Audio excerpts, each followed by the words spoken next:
그래서 이 땅에서 시민권을 가지고 그리스도인으로 살아간다는 것의 기준은 이 땅의 어떤 외향적인 조건이 아니라는 거예요. 더 좋은 환경, 어떤 특별한 외향의 모습이 아니라는 거예요. 먹는 음식, 입는 옷, 취미생활, 사는 집, 이런 거에 있어서 세상 사람들하고 다르다고 해서 이것이 정말 그리스도인이냐라고 얘기하기는 어렵다라는 것입니다. 우리가 이것으로는 그 사람이 정말 예수 믿는 사람이냐, 시민권을 가진 사람이냐를 차등을 두기가, 증명되기가 어려워요. 다시 말해서 우리가 이 땅에 살면서 하늘의 시민권을 둔 사람으로 산다는 것은 환경이나 외향의 변화가 아니라는 것이에요. 오히려 이것을 뛰어넘는 가장 본질적이 있는데, 그 본질적인 것이 바로 무엇이냐 하면 바로 인식의 변화라는 것을 말씀을 드렸습니다. 눈에서 비늘이 벗겨진다고 하는 것은, 눈은 상대방을 가장 잘 볼 수 있지만 자기는 볼 수 없는 것이 눈인 것입니다. 그 눈에서 비늘이 벗겨졌다는 것은 자기의 내면, 자기의 영적인 내면의 모습을 보지 못하게 하는 그 생각으로부터 나오는 것을 의미하고 있어서, 바울이 말하는 율법이란 것은 구약에 나와 있는 이 종이 쪼가리가 아닙니다. 그런 몇 가지 커맨드 이런 것들이 아니라, 그것은 바로 자기 자신이 가지고 있었던 바로 틀, 관습, 경험들, 이 환경과 외향임을 고백하면서 이것으로는 사람을 온전하게 할 수 없다, 그것은 바로 인식의 변화에서부터 오는 것임을 말씀을 나눴습니다.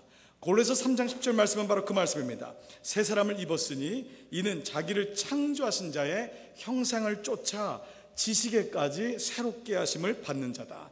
자기의 지식까지 온전하게 변화되는 자야말로 그 사람이 새 사람이다, 뉴 셀프라는 것을 얘기를 했던 것입니다.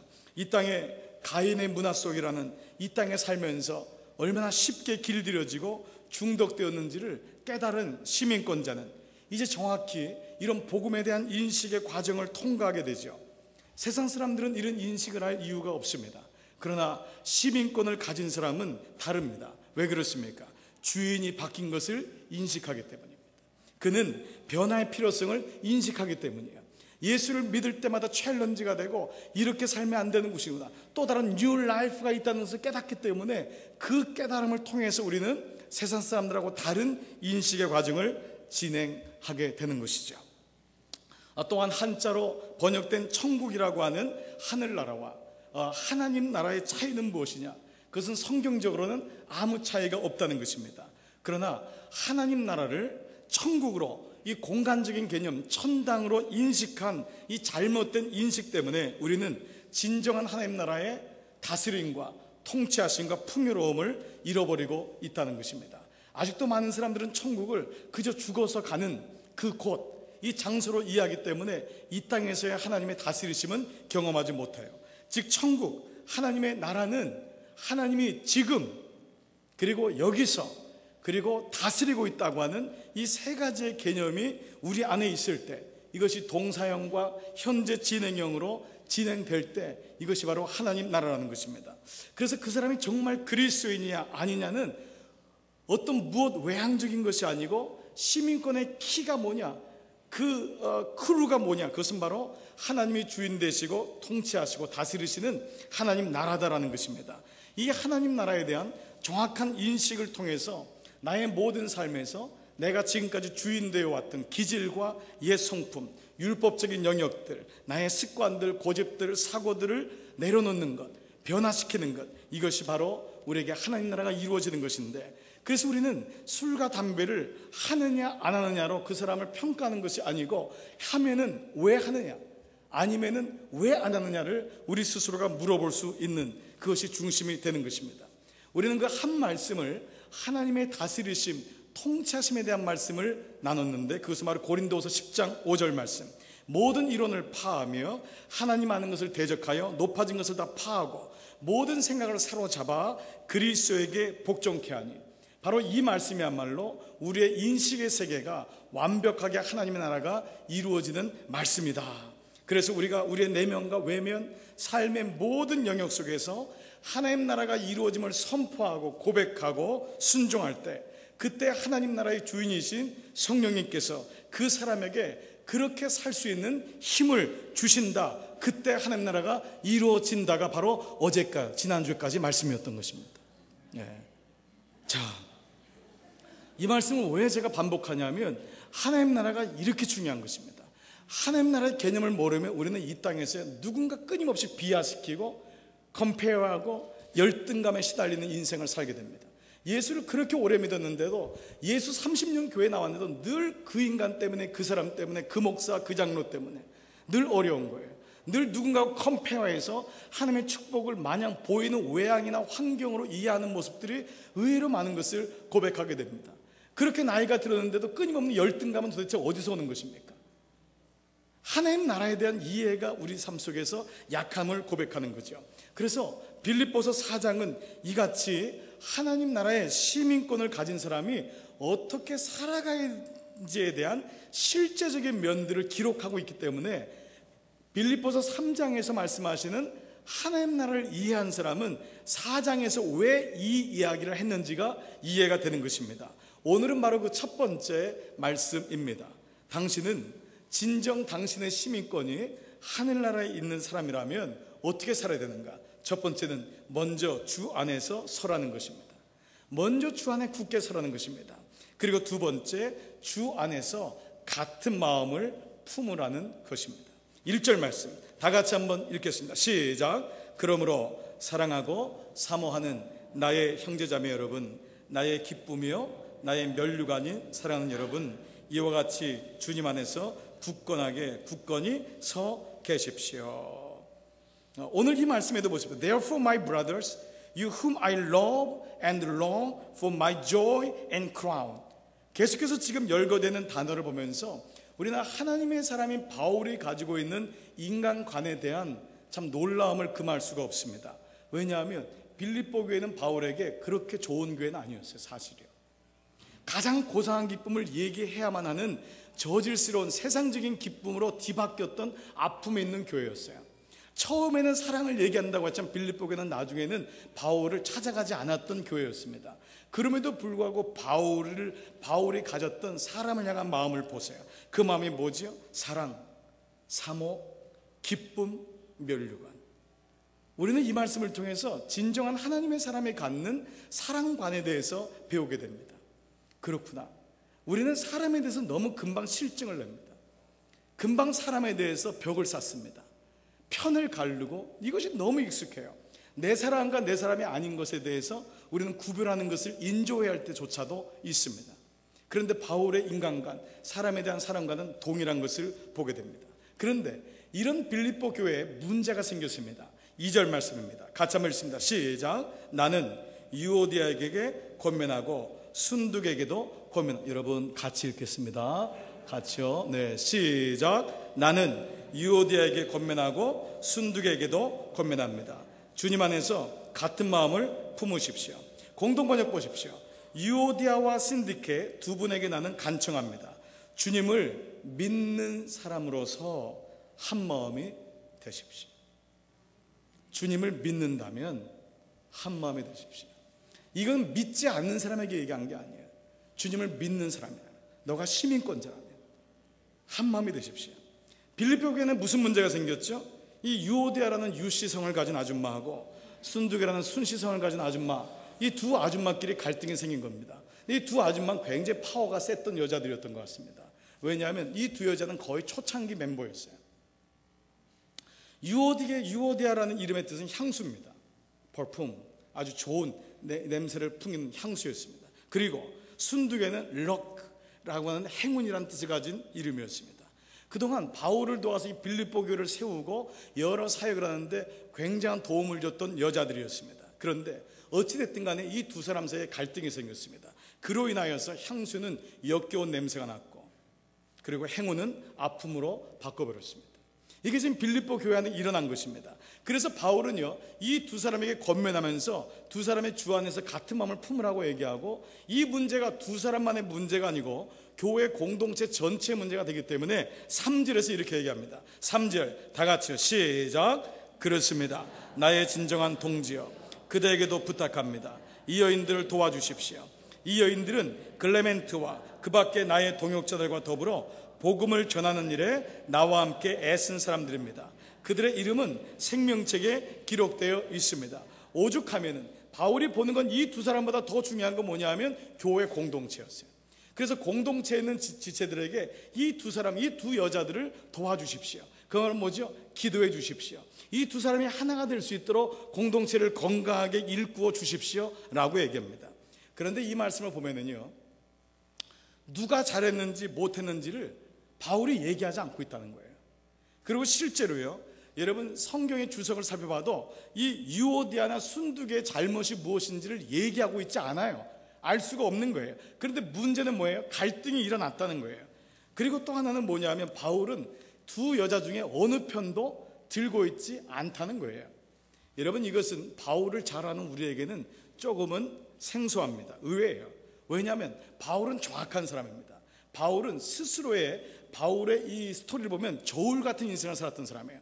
딱 재가지고 이 사람이 틀리면은 정확히 가서 얘기해주고 문제가 있으면 불러다가 얘기를 하는 사람이 이 바울 같은 사람이라고 할 수 있어요.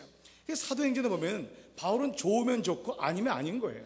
분명히 OX가 있는 사람이에요. 그런데 바울이 오늘 빌립보 교회에서는 유독 중보적인 중간적인 입장을 취합니다. 왜 그럴까요? 이유는 딱 한 가지입니다. 바로 하나님 나라 때문입니다. 하나님 나라 때문에. 왜 이 하나님 나라는 의미가 중요하냐? 사실 인간이 살아가는 모든 문제를 가만 보십시오, 여러분. 부부간에 일어나는 문제들, 자녀간의 문제들, 교회 안에 일어나고 있는 문제들, 어떤 문제를 봐도 사실은 그 문제는 옳고 그름이 없어요. 사실은 그 문제가 지금 볼 때는 옳은 것 같지만 조금 시간이 지나면 오히려 내가 틀렸을 경우도 보게 됩니다. 어떤 경우도요, 시간이 지남에 따라서 이렇게 볼 때는 이렇게 볼 수가 있고 저렇게 볼 때는 저렇게 볼 때가 있어요. 여러분, 제가 제일 어려운 게요, 시부모하고 며느리나 사위들하고 상담할 때입니다. 며느리가 얘기할 땐 시어머니는 분명히 나쁜 사람입니다. 근데 시어머니하고 상담하면 며느리는 그런 며느리가 없어요. 나가야 되는 며느리예요. 여러분, 어느 면에 보든지 모든 문제는 보는 퍼스펙티브에 따라서 달라진다는 거예요. 이것이 각 사람이 가지고 있는 선입관이고 자기의 틀이라는 것입니다. 정말 그렇지 않습니까? 여러분, 어떻게 사람이 정답을 가지고 살 수 있고 옳고 그름이 있을 수 있겠습니까? 우리 자신을 보아도 그렇습니다. 여러분, 우리 자신은 얼마나 변화무쌍한 존재입니까? 우리 자신은 얼마나 변덕이 심합니까? 우리 안에는 다 자기 법이 있지 않습니까? 사람들은 다 자기처럼 순한 사람이, 선한 사람이 없다고 하지만 정말 그 사람처럼 자기 법대로 사는 사람 또한 없어요. 여러분, 스스로 여러분은 다 이 시간도 나처럼 선한 사람은 없을 거야 라고 하는 생각을 하실 것입니다. 여러분, 그 착각을 깨워드리겠습니다. 여러분, 그렇잖아요. 정말 사람은 정말 그렇잖아요. 제가 지난번에 우리 전명구 감독님 오셨을 때 집회를 끝난 다음에 식사한 다음에 감독님한테, 감독님 우리 교회 참 목사님들이나 우리 장로님들 참 좋죠. 그랬더니 감독님이 저를 딱 쳐다보자 하는 말씀이, 목사님, 좋은 사람은 아무도 없습니다. 성령님만 좋습니다. 이 얘기를 하시는 거예요. 여러분, 무슨 말인지 줄 아시죠? 여러분, 이 얘기는 좋은 사람이 없단 말이 여러분 악하단 말이 아니고, 우리가 다 좋은 것 같지만 우리도 은혜가 떨어지고요, 우리도 하나님의 은총이 차단되면은 다 가시 드러나는 거예요. 다 바닥에 드러나는 거예요. 은혜 가운데 있으니까 그래도 착한 것 같고 선한 것 같죠. 제가 그 얘기를 알면서도 그 얘기를 들으면서 정말 맞다. 어떤 사람 얘기해, 우리 남편 좋은 사람입니다. 여러분, 은혜 가운데 있으니까 좋죠. 은혜 떠나면 여러분 정말 좋은 남편이 어디 있습니까? 우리 아내 같은 사람 없습니다. 그걸 말이라고 하십니까? 아닙니다. 은혜가 있으니까 정말 아내가 좋게 보이는 것이지, 그 여자도 은혜가 떠나면은 사실 여러분 가시 같은 인생을 사는 것입니다. 제가 아는 제자 하나가 한국에 있는데요, 소원이 뭐냐 그랬더니 자기 남편하고 미국에 데려오는 게 소원이래요.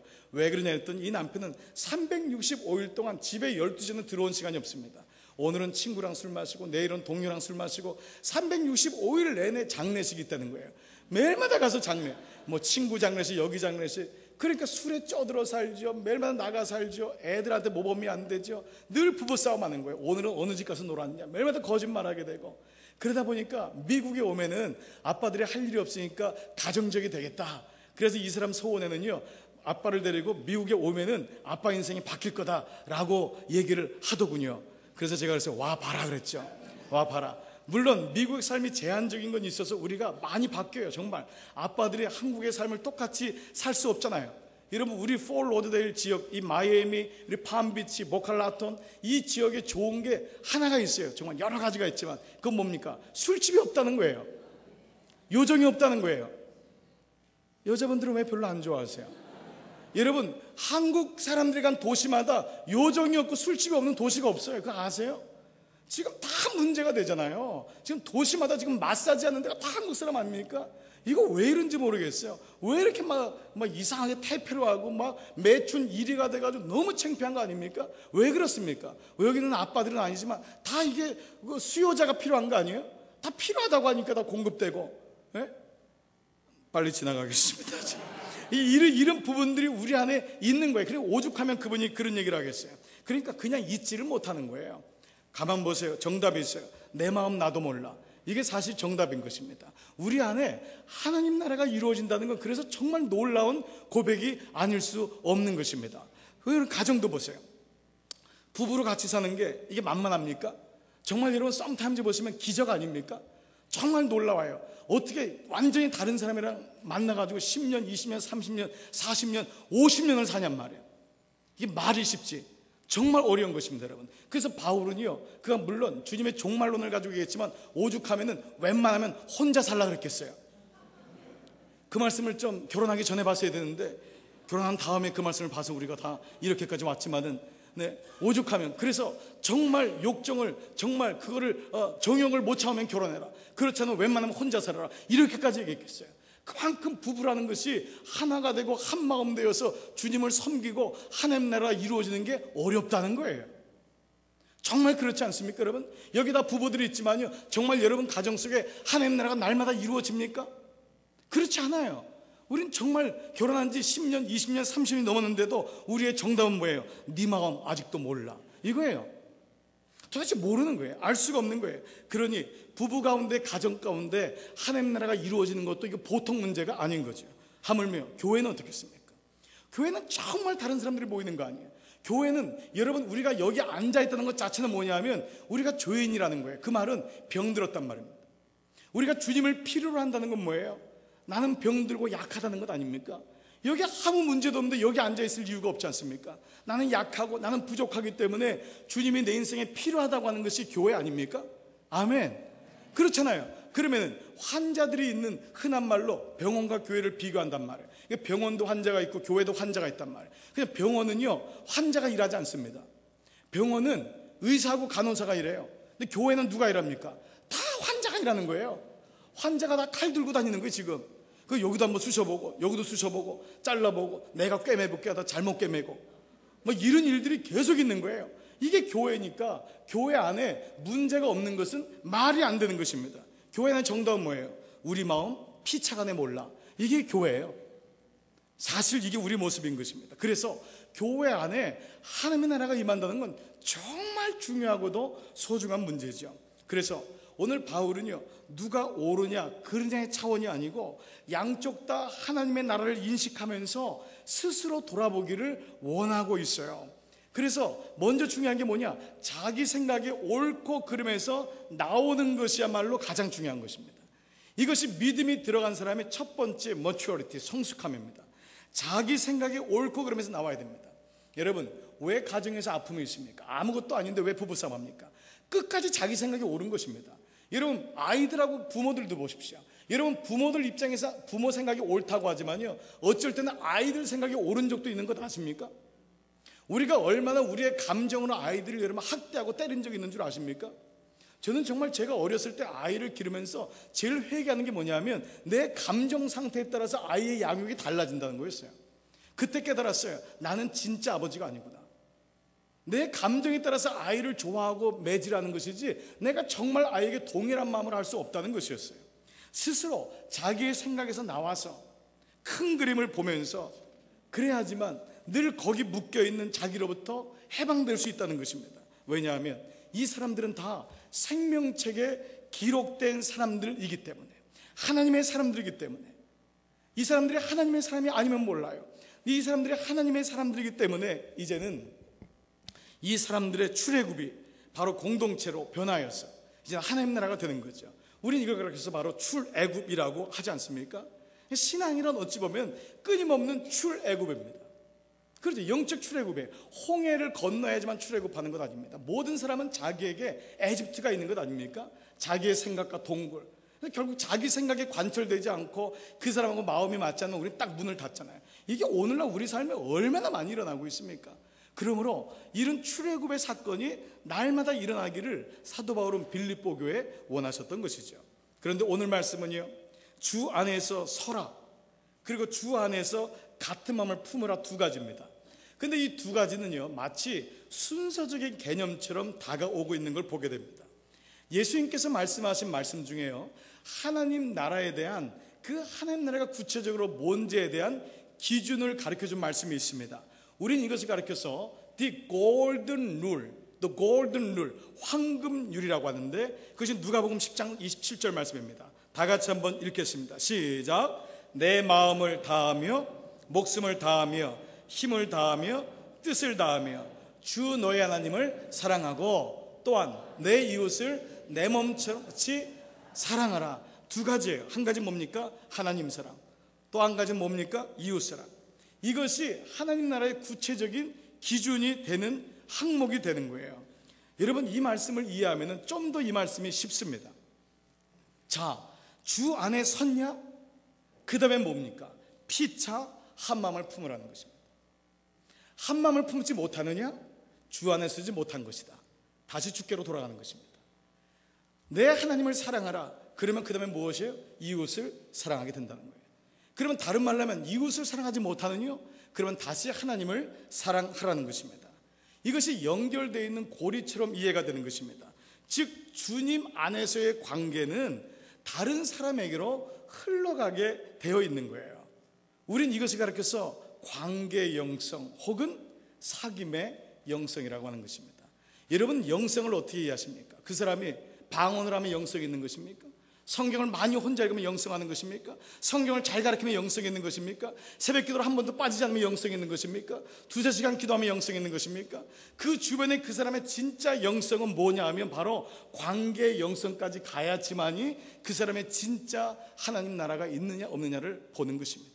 이것이 교회 DNA예요. 키예요. 그렇지 않으면 교회는요, 온갖 자기 잘난 사람으로만 가득 찰 거예요. 다 자기만이 하나님 안다 그럴 거예요. 내 가르침만이 맞다고 할 거예요. 근데 그렇지 않아요. 부부관계도 마찬가지고 모든 관계가 마찬가지인 것입니다. 이것이 관계의 영성이요, 사귐의 영성입니다. 즉 다른 말로 하면요, 복음은 개인에서 시작됐지만 그것은 다른 사람에게로 흘러가야 하는 것입니다. 물이 고여있지 않는 이상은 흘러가잖아요. 여러분, 아브라함을 부르신 이유는 아브라함에게 집사하게 하고 좋은 자녀 주고 축복받게 하고 복받게 하려고 하는 것이 아니었어요. 아브라함을 통해서 열국의 아비로 삼으시고 이스라엘을 만들기 위해서 아브라함 부른 거예요. 아브라함은 깨닫지 못했지만 삶의 여정에서 그는 인식하면서 그것을 깨닫게 됐죠. 모세를 부르신 이유도 무엇이었습니까? 모세에게 양을 많이 줘서 부자 되게 한 것입니까? 아닙니다. 모세를 통해서 출애굽을 준비시킨 것입니다. 예수님 제자를 한 명 한 명 부르신 것은 예수님 제자의 그룹을 만드셔서 그 그룹을 통해서 초대교회를 만들기 위한 준비 작업이었어요. 초대교회는 왜 그렇습니까? 초대교회는 그 나라를 위해서, 이방인들을 위해서 구원의 방주가 되기 위해서 초대교회가 있었던 것이죠. 모든 것은 자기만을 위한 것이라면 우리는 여기 모일 이유가 없습니다. 처음에는 나를 위해서 예수 믿고 나를 위해서 교회에 갑니다. 그런데 눈이 열리면서 비늘이 벗겨지면서 나 외에 다른 사람이 있음을 보게 되고, 그것이 이웃사랑에 가는 것이 바로 하나님 사랑에서 이웃사랑입니다. 즉 개인은요, 이렇게 공동체로 만들어지는 과정을 통해서 자기의 아픔과 연약함, 서로 더불어서 함께 나누어가는 것을 배우게 되는 것입니다. 기쁨도 슬픔도 비전도 이런 모든 것이 함께 나눠지면서 그들은 스스로가 하나님 나라를 이루어가는 것을 깨닫게 되는 것이죠. 그래서 이제까지 알지 못했던 나눔의 삶으로 부름받은 것, 우린 이걸 가르쳐서 바로 제자도라고 얘기를 하는 것입니다. 이것이 믿음의 본질입니다. 여러분, 인간을 보십시오. 죄에 있었던 우리 모습은 지극히 자기밖에 모르는 이기적인 모습입니다. 정말 그렇습니다. 소유와 집착에 눈이 멀어서 살게 된 추악한 인간성을 갖고 있고 그저 피상적인 대화와 관심에서부터 살게 됩니다. 그런데 여기에서 변화가 일어나는 것입니다. 스스로는 깊이 사색하고 자기를 보게 되고 상대를 넓게 배려하는 바로 거듭난 가치관으로 바뀌는 것입니다. 이것이 성경에서 말하는 사실은 born again입니다. 내가 예수를 구주로 영접했을 때 영적으로 신분적인 변화가 일어나지만 그 신분에 그리스도인이라는 이름만 가지고 있다면 바로 거듭난 가치관이 있을 수가 없는 것입니다. 요한일서 2장 1장 3절 말씀 다 같이 한번 읽겠습니다. 시작.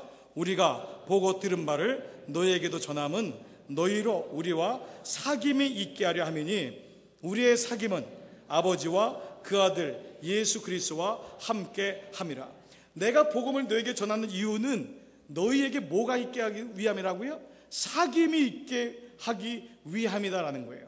관계의 회복이 있게 하기 위해서 너를 불렀다는 거예요.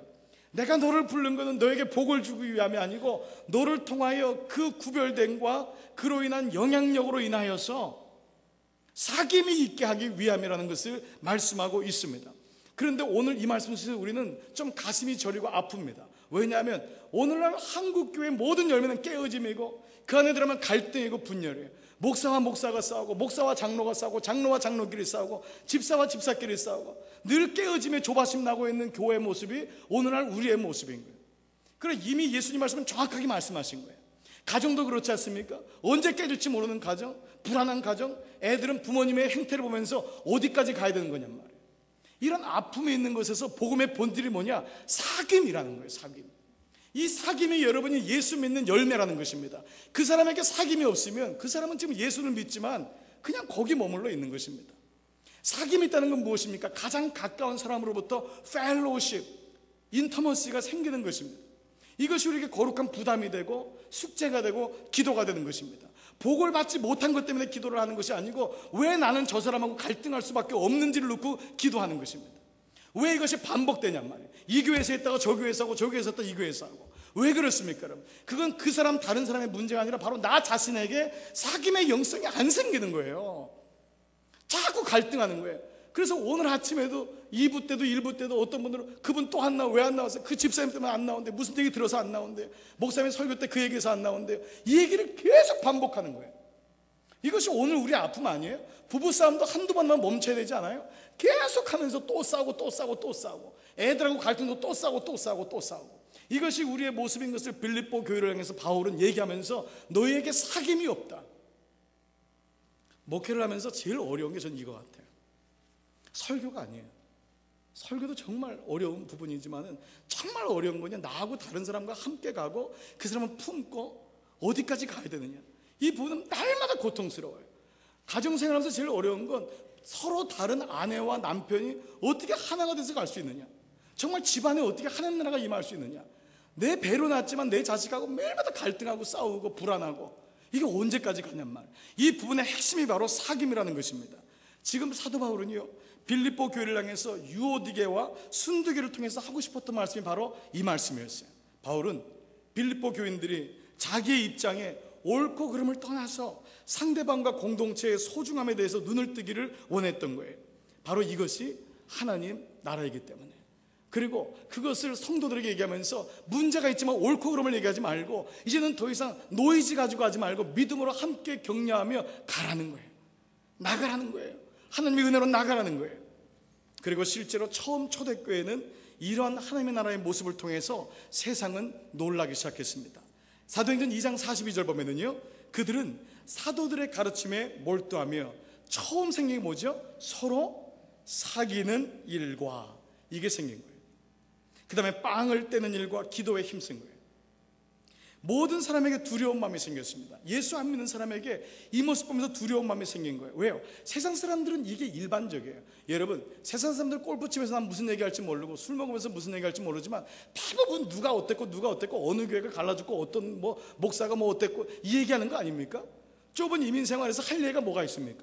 그러니까 목사들처럼 좋은 안주가 어디 있습니까? 장로님들처럼 좋은 안주가 어디 있어요? 그 교회가 어쩌대 이렇다. 여러분, 오히려 교회 다니는 우리는 모르지만요, 세상 사람들이 더 많이 알고 있어요.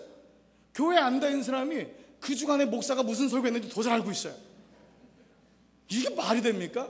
그게 우리에게 책임이 있는 거예요. 우리가 그냥 아무 생각 없이 뱉어버리고 전화하고 얘기했던 것이 사람들에게는 거 봐라, 교회랑 그런 거 아니야? 예수 믿는 거 다 그런 거 아니야? 목사 뭐 털어봤자 뭐 먼지 안 나는 사람이 어디 있어? 이런 개념을 가지고 있으니까요, 이 지역에 오래 사는 사람은 절대 교회를 안 가는 거예요.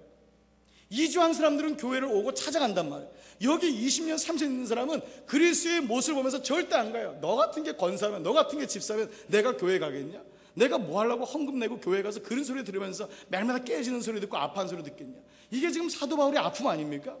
우리 스스로가 이 문제를 개혁하고 아픔을 내 잘못으로 고백하지 않으면은 교회는 늘 세상 사람들의 안주거리가 되는 거예요. 조롱거리가 되는 거예요. 그래서 여러분들이 어느 장소에 가든지 정말 예수 안 믿는 사람에게 해야 할 얘기가 있고 안 해야 할 얘기가 있더라고요. 교회를 보호하고 성도를 보호하는 일은 시민권을 가진 사람에게는 분명히 해야 될 역할이에요. 아멘. 이 부분이 정말 중요합니다. 이거 습관적인 병에 걸린 분은 빨리 나오셔야 됩니다. 너무 교회를 쉽게 생각하고 성도들을 쉽게 얘기하는 사람들이 의외로 많다는 것입니다. 사람들이 달라졌어요. 두려운 마음이 생긴 것입니다. 어떻게 하나님 나라가 이렇게 세상을 놀라게 할 수 있습니까? 왜냐하면 세상 나라, 우리가 가인의 나라라고 하는 키가 뭐냐? 세상 나라의 키는 힘입니다. 파워예요. 이건 육으로 나온 것입니다. 그래서 가인의 나라에 속한 사람은요, 여전히 자기의 것을 자랑합니다. 은근히 자기 게 있는 거예요. 내가 얼마가 있는데, 내가 뭘 배웠는데, 내가 이래봐도 빽이 있는데, 자기가 가진 힘, 자기가 가진 추구하는 그 힘 때문에 근본적으로 순종이 안 되는 이유는 뭡니까? 순종은 내가 약해야지 순종돼요. 왜 부부끼리 갈등이 있는 줄 아세요? 둘 다 힘이 있기 때문에 그렇습니다. 순종이 되는 것은 뭐냐면 힘이 없기 때문에 순종이 되는 것입니다. 그런데 가인의 나라의 키가 힘이에요. I'm still have power, 이겁니다. 세상은 힘의 논리입니다. 그런데 결국 성경은 얘기합니다. 이 힘의 논리 때문에 그 사람은 망합니다. 왜요? 하나님 나라는 힘의 논리가 아니기 때문입니다. 유오디게와 순두게는 생명책에 기록될 수 있을 만큼의 믿음의 고백을 한 시민권자들이었어요. 그러나 그들을 여전히 움직이는 것은 무엇이냐면 바로 힘의 가치관이었습니다. 그렇기 때문에 갈등하는 것입니다. 힘의 가치관으로 나오면 갈등하지 않습니다. 사랑하면은 힘을 가지고 싸우지 않습니다. 때로 시민권자들에게 고민이 무엇입니까? 이 힘은 때로는요, 유혹할 만큼 가지고 싶고 유혹할 만큼 근사하게 보인다는 것입니다. 그런데 믿음을 통해서 우리가 받아들이는 게 뭡니까? 그렇구나, 처음엔 힘이 단 줄 알았는데 아니에요. 오히려 힘의 논리가 아니고 힘의 가치관이 아니라는 것을 인식하게 됩니다. 그 힘은 힘인데 무슨 힘이냐? 그것은 바로 사랑의 힘이라는 것을 깨닫는 줄 믿습니다. 이것이 바로 그리스도인의 변화입니다. 힘의 논리에서부터 사랑의 논리로 바뀌는 것입니다. 긍휼의 논리로 바뀌는 것입니다. 그 사람을 위로하는 힘으로 바뀌는 것입니다. 이것이 바로 교회이고 이것이 바로 시민권을 가진 사람입니다. 오늘 우리 안에 어떤 모임에서든지 가장 가까운 사람에게서부터 여러분 자신에게서든지 모든 갈등이 일어나고 있는 이유는 바로 힘을 따라가는 내 마음 때문에 그렇습니다. 진정한 이 사랑의 힘을 가능하게 하는 공동체는 이 세상에서 어디 있을까요? 여러분, 학교를 가면 이 사랑의 힘을 가르쳐 줄까요? 병원을 가면 이 사랑의 힘을 가르쳐 줄까요? 동창 모임 가면 이 사랑의 힘을 가르쳐 줄까요? 아닙니다. 이 사랑의 힘은 오직 교회밖에 없습니다. 그래서 교회가 유일한 이 땅의 소망이라고 말씀하는 이유가 여기 있습니다. 왜요? 교회는 근본적으로 부름받은 사람들이 나아가서 사귐의 영성으로 가도록 하나님이 디자인 해놨기 때문입니다. 그런 의미에서 교회를 통해 이루시고자 하는 하나님의 뜻은 그 안에서 우리가 하나이 되고 서로 다르지만 품으라고 하는 것을 끊임없이 우리에게 말씀하고 있는 것입니다. 이것이 고통스럽지만 우리가 해야 될 영성이고 소유해야 될 영성입니다. 교회는 근본적으로 가정하고 이치가 같습니다. 그래서 우리는 가정 같은 교회, 교회 같은 가정이라는 표현을 씁니다. 가정이 잘 돼야지 교회가 평안합니다. 역으로 말하면 교회가 평안하면 가정이 잘 됩니다. 복음을 받아들인 예수의 눈을 뜬 사람들은 가정에서 불화와 아픔이 있지만 잘 해결해 나가고 애를 씁니다. 왜냐하면 힘의 논리에서부터 사랑의 논리로 변해가는 자기를 보기 때문에 그렇습니다. 그런 가정들이 모이면 교회는 아름답습니다. 교회는, 가정은 매일마다 싸우고 아픈데 어떻게 복음이 들어가겠습니까? 그러면 가정과 교회는 같이 간다고 할 수 있습니다. 사랑하는 여러분, 교회와 가정은 생명을 가진 유기체입니다. 생명을 가졌다는 것은 희노애락을 가졌다는 것입니다. 느낀다는 것입니다. 즉 이 말은 성장할 때도 있지만 다운될 때도 있고, 올라갈 때도 있지만 내려갈 때도 있고, 건강할 때도 있지만 아파할 때도 있다는 것입니다. 여러분, 이 시간 여기 우리가 앉아 있다는 것은 이 과정을 다 통과하고 있다는 것을 의미합니다. 여러분이나 저나 다 목회하고 있습니다. 저만 목회하는 것이 아닙니다. 여러분은 가정을 목회하고 기업을 목회하고 자녀들을 목회하고 우리 자신을 향해서도 목회하고 있습니다. 그러나 때로 우리는 목회하면서 누군가 때문에, 어떤 사건 때문에, 어떤 계기 때문에 다 내려놓고 포기하고 싶을 때가 한두 번이 아닙니다. 이놈의 가정도 그냥 그만두고 싶을 때가 있고요, 이놈의 교회도 이렇게 다닌다고 뭐 되는 거예요? 이 사람 때문에 아닌데, 이런 마음이 한두 번 들 때가 아닙니다. 저는 가끔이요, 주일마다 모이는 성도들을 보면 정말 감사할 때가 많습니다. 저 갈등들이 저렇게 많고 주일 아침만 되면 얼마나 힘들까. 근데 그 갈등을 이겨내고 나온다는 것이 목사인 내 입장에서는요, 너무너무 감사해요. 한 주간 동안 살면서 가정에 그래도 아무 일 없이 진행되는 걸 볼 때요, 그 안에 무슨 문제가 또 있겠지만은 정말 감사해요. 정말 이게 하나님 은혜가 아닐 수가 없어요. 저는 개인적으로 목회하면서 정말 힘들고 정말 포기하고 싶을 때마다 제가 회상하는 인식의 변화하는 그런 생각들이 있습니다. 그것은 비행기 여행을 생각합니다. 비행기를 탔는데 옆 사람이 내가 원하는 사람이 아닙니다. 그것도 엄청나게 자리를 차지하는 사람이고, 코까지 골고 막 말까지 시키고 냄새까지 납니다. 왜 하필 내가 이 자리에 가 있지? 앞에는 또 애까지 있습니다. 애가 빽빽대고 울어대기 시작합니다. 오버나잇으로 가야 되는데 밤새도록 이 자리에서 갈 걸 생각하기가 끔찍합니다. 내가 자리를 바꾸면 다른 사람들이 이 자리에 올 텐데 그 얘기도 못합니다. 근데 왜 이렇게 또 스튜디오에서는 또 서비스가 엉망입니까? 물 달라 했더니 물은 갖다 먹으라고 셀프라고 합니다. 아무것도 도와주질 않습니다. 너무너무 힘듭니다. 기장은 또 초보자입니다. 얼마나 비행기가 막 앞뒤로 막 그냥 업다운이 심한지 막 헤데이크가 막 오기 시작합니다. 너무너무 힘든 거예요. 제가 할 수 있는 게 딱 두 가지입니다. 한 가지는 비행기에서 뛰어내리는 것, 두 가지는 참는 것인데 어떻게 참느냐는 것입니다. 저는 그때마다 이 비행기에서 내려서 만날 사람들을 생각합니다. 이 비행기에서 복음을 내리면 복음을 만날 사람, 그 사람들의 기쁜 얼굴, 이 긴 시간을 여행했을 때 만났을 때 그 사람이 얼마나 좋아하고 행복해할까, 그렇게 생각하면서 인식의 생각을 바꾸고 그 사람마저도 품기 시작하면요, 옆에 사람이 좀 보기에는 그렇지만 그렇게 순한 양처럼 보이고요, 코 고는 것도요 그렇게 자장가처럼 들리기 시작하고요, 앞에 있는 애기도 오죽하면 저 애가 저럴까, 얼마나 높은 데 올라왔으니까 소리를 지를까, 그게 치근해가지고요 애한테 한마디도 좋은 얘기하고 그 엄마한테 걱정하지 말라고, 걱정하지 말라고, 애들은 다 그렇다고 그러면서 그 순간 놀라는 건 내가 그 비행기 안에서 잠을 자고 있다는 사실입니다. 놀라운 사실이 아닐 수 없습니다. 날마다 비행기에서 뛰어내릴 것입니까? 날마다 극단적인 생각을 할 것입니까? 아닙니다. 하나님이 주시는 인식의 변화는 참으로 놀랍습니다. 그리고 그 하나님 나라는 서로 다를지라도 품는 영성으로 인하여서, 관계와 사귐의 영성으로 인하여서 우리 자신이 점점 넓어지는 것을 경험하는 줄 믿습니다. 나는 여러분의 신앙생활이 1년 높아질 때마다 1년마다 좋은 친구들 한 명 한 명씩이 더 많아져야지만이 정상입니다. 그런데 그렇지 않습니다. 우리는 1년 갈수록 한 사람 한 사람 소중한 사람을 다 떼어놓는 걸 아십니까?